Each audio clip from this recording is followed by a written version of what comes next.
Yan, isang mainit na araw sa ating lahat, no? Kay Juni, oh. Kaya Juni, ano yan, tol, sinusulat mo? Ano po, information po ng driver para sa ano, Solidarity fake sticker. Kasi ito yung magiging evidence nila na dito kukuha yung ating public legal dito sa ano to. So, ibig sabihin, makakasuhan sila dyan, Yes no? po, makakasunod po.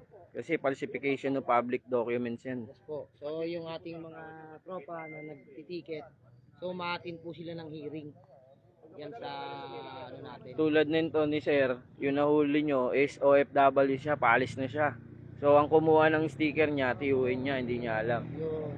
So, yun isa sa malaking So, problema. dapat maging mabusisi po tayo pagdating sa mga pampublikong katulad niya kinukuha natin sticker, solidarity sticker. So make sure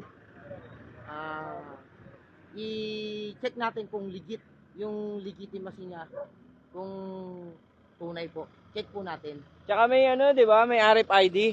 Yes, may RFID po siya. Then pag in-scan nyo po yung sticker niyan, kahit through cellphone, kahit sa cellphone po ninyo, may scanner naman po kayo, scan nyo po. Pag lumabas po yung details ng sasakyan nyo, pati yung owner ng sasakyan, legit po yun. O kasi hinahanapan ng ORCR tsaka Yes. license. Pag wala pong lumabas, o kung anong site yung lumabas, ibig sabihin fake po siya.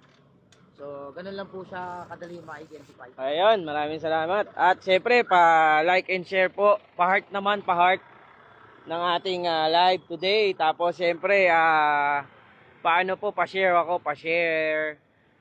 Idok, bakit naka-online ka, nandito ka, nanonood ka? Nanonood ka, oh.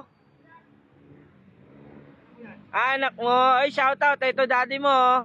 Oh, nanonood yung anak mo, ayun, oh, Michael, oh, Michael Gidok, ayun, oh. Nanonood siya, oh. Shoutout mo yung anak mo, nanonood, viewers natin.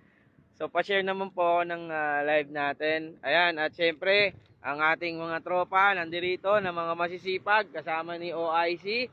At ito si Bonjok. Shoutout! Ayan, si Bonjok. Mga veterano na to, matagal na to dito sa BTMD. Ayan, may nagbigay ng snacku.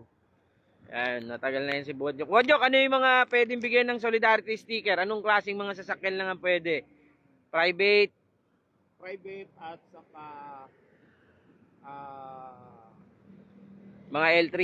L300 na puro private yun ha. Oo. Pag UUV na ano, yellow plate,